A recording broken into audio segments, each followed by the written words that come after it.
At the time when the banished Bourbons were wandering about Europe seeking temporary asylums, during the period of Napoleon's supremacy, a story circulated in 1804 relative to an attempt made in Warsaw, which then belonged to Prussia, upon the life of the royal family then residing there. It was said that a plot had been formed that was well nigh successful to kill Louis XVIII, his wife, and such of the court as sat at the royal table with a dish of poisoned parsnips. It was moreover whispered that at the bottom of the plot was no other than Napoleon himself, who sought to remove out of his way the legitimate claimants to the Gallic throne. The royal family was living in Warsaw. Napoleon Bonaparte employed an agent of the name of Galen Boyer at Warsaw to keep an eye on them, and this man, it was reported, had engaged assassins at the instigation of Napoleon to poison Louis XVIII and the rest of the royal family. Louis XVIII, obliged to fly from one land to another before the forces of Napoleon, was staying for a while at Warsaw in the year 1804 under the incognito of the Count de Lille. His misfortunes had not broken his spirit or diminished his pretensions. He was surrounded by a little court in spite of his incognito, and as this little court had no affairs of state to transact, it played a game at petty intrigue. Louis had assured Napoleon he would rather eat black bread than resign his pretensions. The close alliance between Prussia and France forced him to leave Warsaw and migrate into Russia. At this time there lived in Warsaw a certain Jean Coulon, son of a small shopkeeper at Lyons, who had led an adventurous life. At the age of 9, he had run away from home and attached himself to a wandering dramatic company, then had gone into service to a wig maker, and had lived for 3 years at Barcelona at his handicraft. But wigs were going out of fashion, and he threw up an unprofitable trade and enlisted in a legion of émigrés, but in consequence of some quarrel with a Spaniard, was handed over to the Spanish authorities. He purchased his pardon by enlisting in the Spanish army, but deserted and joined the French Republican troops, was in the Battle of Novi, ran away and joined the corps raised at Naples by Cardinal Ruffo. When this corps was dispersed, he went back to Spain, again enlisted, and was shipped for St. Lucia. The vessel in which he was captured by an English cruiser, and he was taken into Plymouth and sent up to Dartmoor as prisoner of war. After 2 years he was exchanged and was shipped to Cuxhaven. Thence he went to Altona, where he asked the intervention of the Duc d'Avray in his favor. The Duke recommended him to the Countess de Lisle, and he was taken into the service of her master of horse, the Baron de Milleville, and came to Warsaw in September 1803.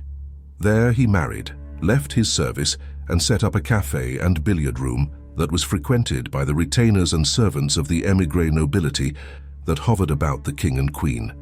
He was then aged 32, could speak Italian and Spanish, as well as French, and was a thorough soldier of fortune, impecunious, loving pleasure, and wholly without principles political or religious.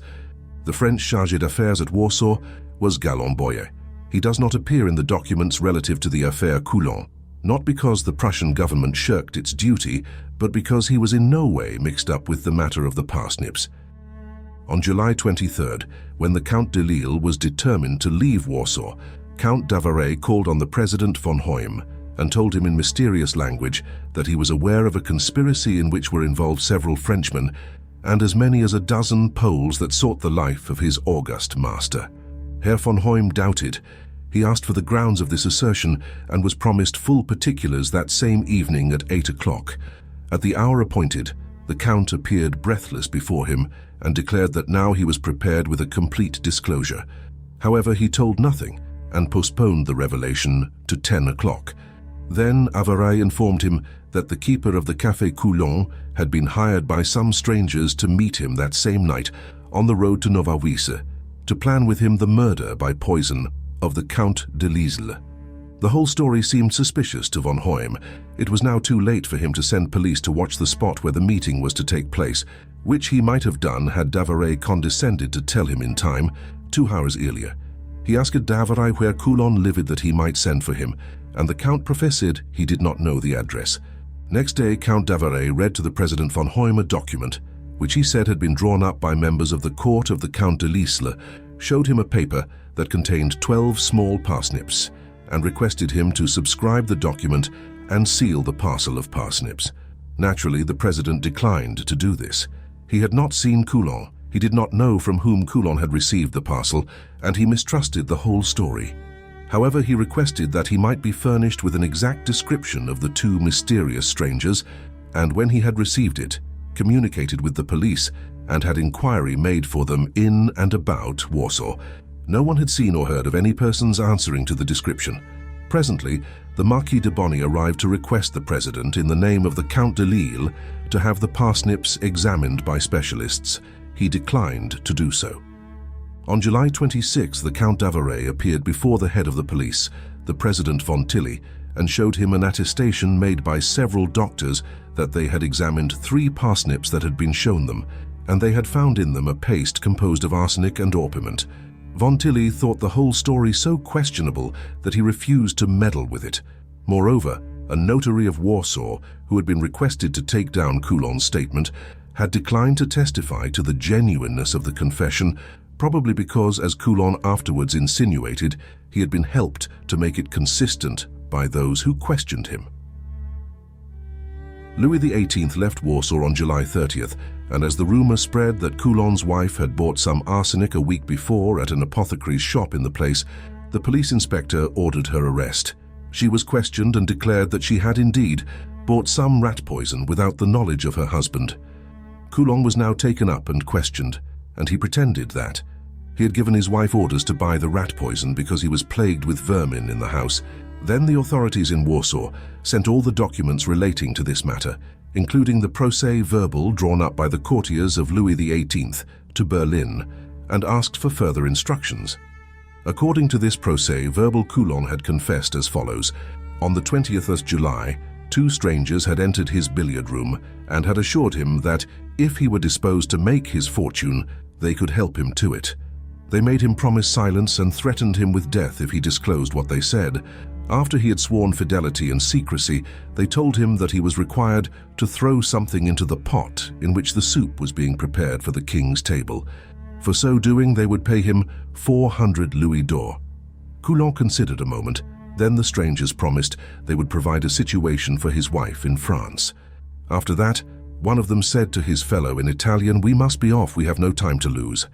Next day, in the evening, a 3rd stranger appeared at his door, called him forth into the street, walked about with him through the streets of Old and New Warsaw, till he was thoroughly bewildered, and did not know where he was, and finally entered with him a house, where he saw the 2 strangers who had been with him previously.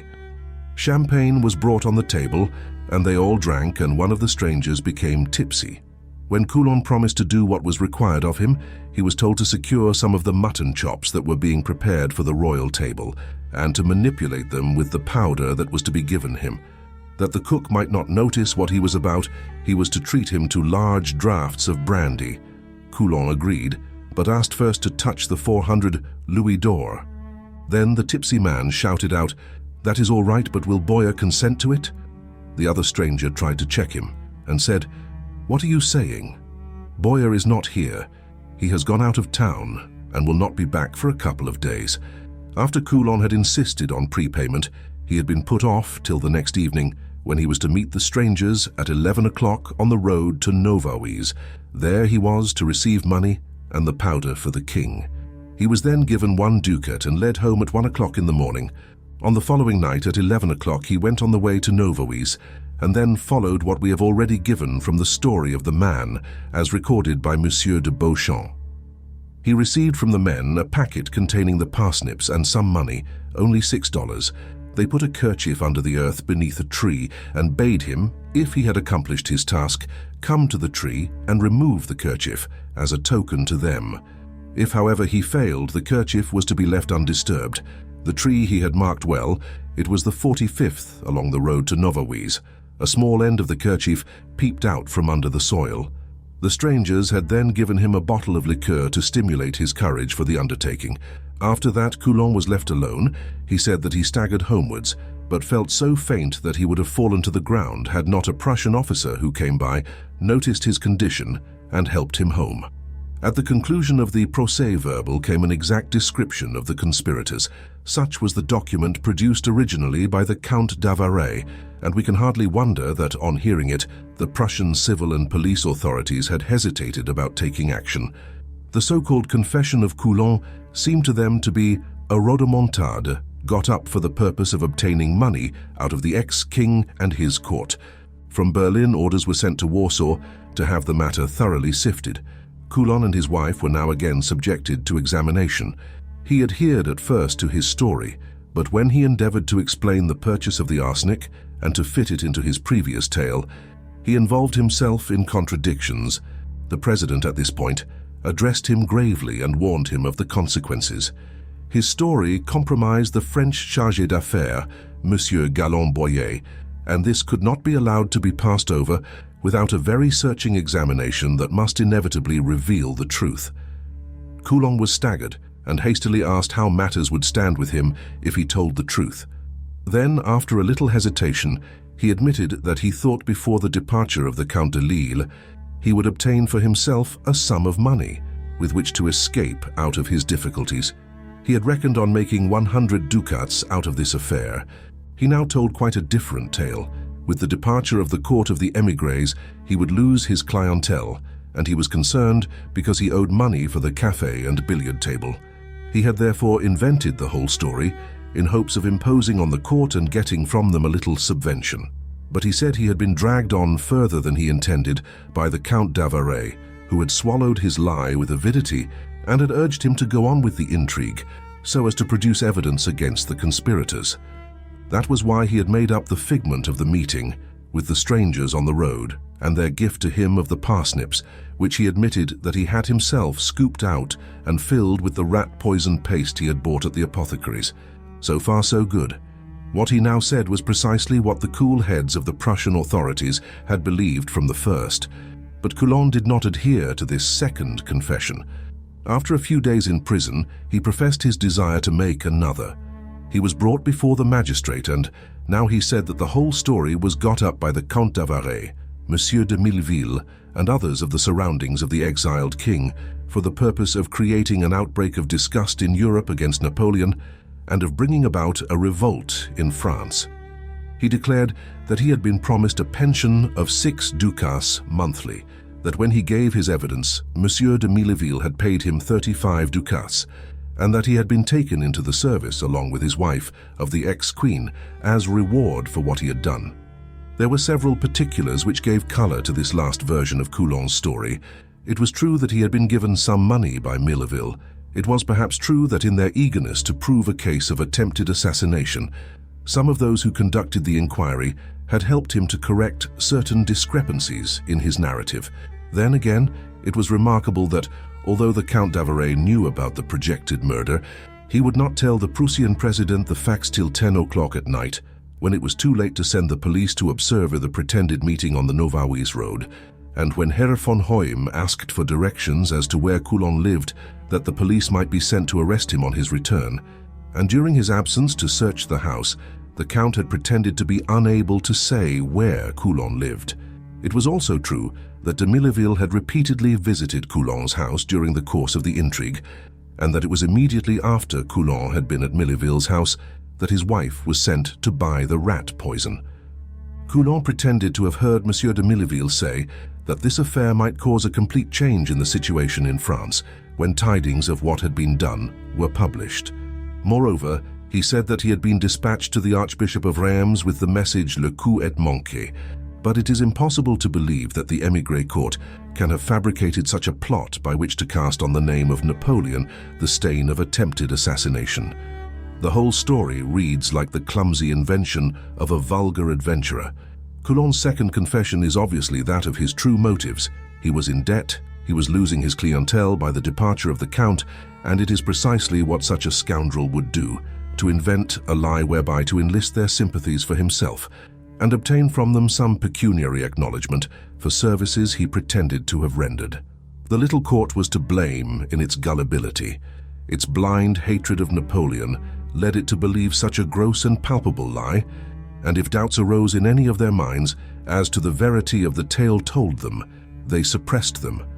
Coulon was found guilty by the court and was sentenced to 5 years' imprisonment. The judgment of the court was that he had acted in concert with certain members of the retinue of the Count de Lille, but it refrained from naming them.